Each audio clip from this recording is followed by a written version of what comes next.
Hello there, this is just a little interesting video I wanted to make for some time. I do apologize if I'm very late to the party, like well over a month late, but I've had a lot of stuff in between, trying to work on episodes of my Anorak review show, and things just kind of get put off. It happens. But this is something I've been wanting to talk about for a while, and it's an idea I've been trying to like think up and kind of trying to like expand upon.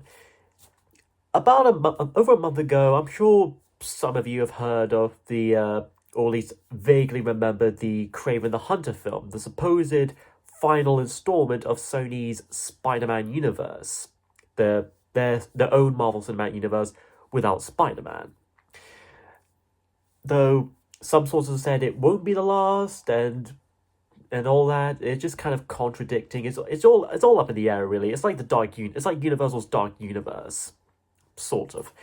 Um, I'm sure they're still working on the Spider Noir TV shows and the Silk shows that are still set in this universe. But in terms of feature films, that's kind of put on hold for a while.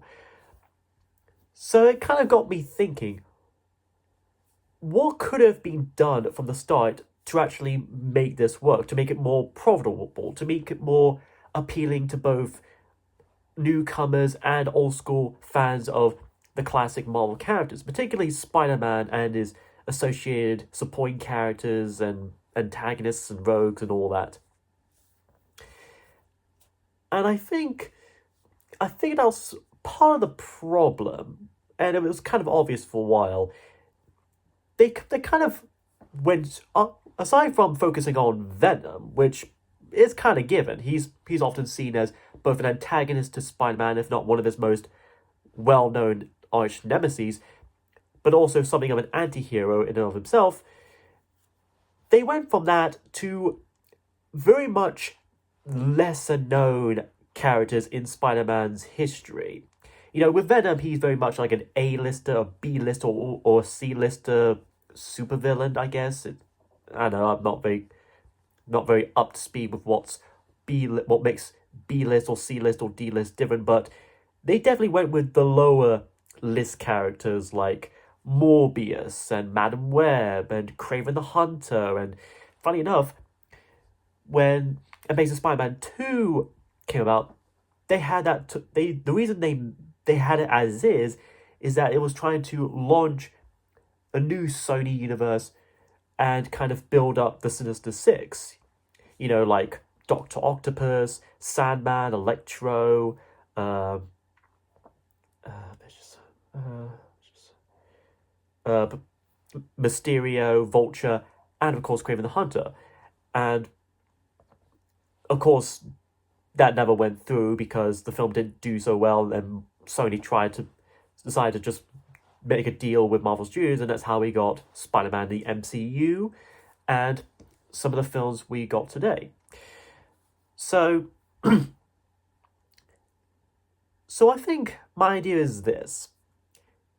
Instead of going straight into these lesser known characters that most people wouldn't really know of, kind of go with the somewhat known characters, and maybe focus not so much on the villains as if they need their own movies, but rather supportive heroes at first, or at least the anti-heroes as well. You still have your Venom trilogy, but aside from that, I would have a Spider-Woman trilogy. Hear me out on that. Which Spider-Woman? The very original, because the thing about Madam Web is that, apart from Madam Web herself, we had three characters that had the identity of like Spider-Woman or Spider-Girl for a while. Like Anya and Matty and I think Julia, and those characters in the comics were often took on the monikers of like Spider-Girl or Spider-Woman for a while. But we never had the original Spider-Woman herself, Jessica Drew. And I think technically we've had sort of a weird version of her in Across the Spider-Verse, but I kind of just have that as just kind of just a separate alternate thing. I want a movie or movie trilogy based on the classic Spider-Woman Jessica Drew, the classic British Jessica. Yeah, most people don't know that.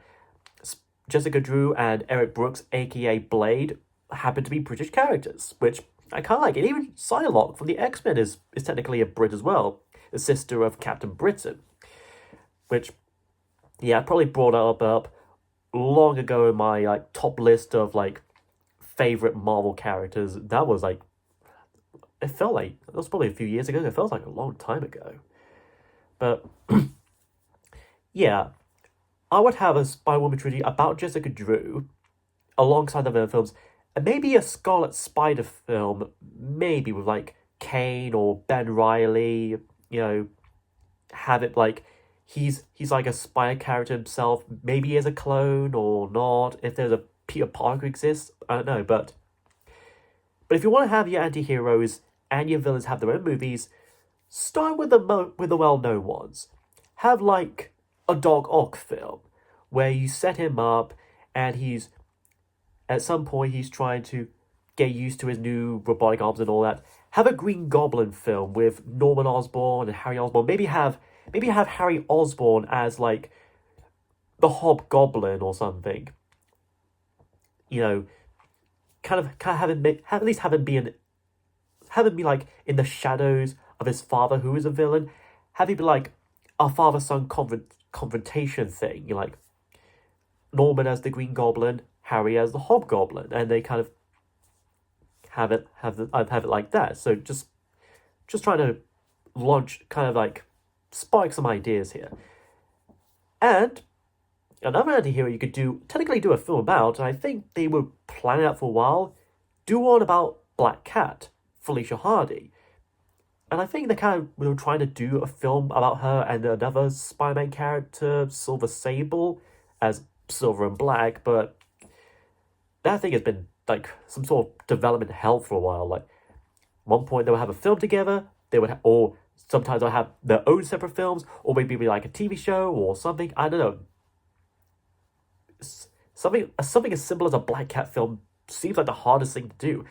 Same way with a Blade film. Somehow, that's the hardest thing for Marvel Studios to do. Just a straightforward Blade movie. You're like Shaft if he was a vampire slayer. Like, I don't know, but that's something for another time. But yeah, do like a Venom trilogy, a Spider-Woman trilogy, a Hobgoblin film, a Hobgoblin/Green Goblin film, and a Black Cat film, which I would imagine is a kind of sort of like cloak and dagger espionage, like a classic heist sort of film. You know, like Reservoir Dogs or Pulp Fiction, with a bit of like modern action like John Wick or Atomic Blonde, and make it a shared universe where Doc Ock will be kind of the mastermind behind it, as over the course of it he would gather up the members of the Sinister Six. You know, Sandman, which technically both Doc Ock and Sandman appeared in the Sam Raimi sequels. There's Electro, who was originally in Spider-Man 2, and then Vulture and Mysterio, who were in the MCU Spider-Man films. But here you could have like somewhat younger versions of them, or like different actors playing these new versions of them. And plus maybe have Green Goblin as an extra member. I don't know, just and then over the course, at the culmination, the Sinister Six gather. They try to like plan a big attack, and we need Venom, Spider-Woman, Hobgoblin, and maybe Scarlet Spider, and maybe Black Cat teaming up to face the Sinister Six. That is just, you know, maybe it's a little bit different, or maybe it's like a good version of heroes fighting the baddies. I don't know, just trying to vocalize as little as I have. I've been trying to think about it for a while, but yeah, and after that, once you've had all those, maybe maybe you could bring in the lesser known characters. You can bring in your Morbius and your Madam Webs, and well, technically Kraven the Hunter would be part of the Sinister Six as well. So that that's a chance for you to bring him in as part of the original lineup of the Sinister Six.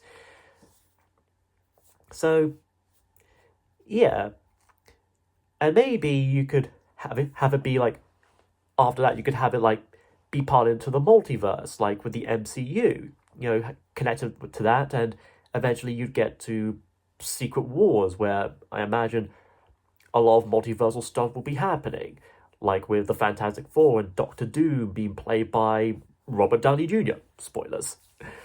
But yeah, those are very rough, very unscripted ideas of mine. I'm sure you might have some of your own down in the comments below, or you'd like to expand on my ideas, or we could have found a little middle ground. But yeah, that's all I got to say for now. I'll be carrying on with the Anorak videos. I'll get them done as soon as possible. Thank you for watching. Take care.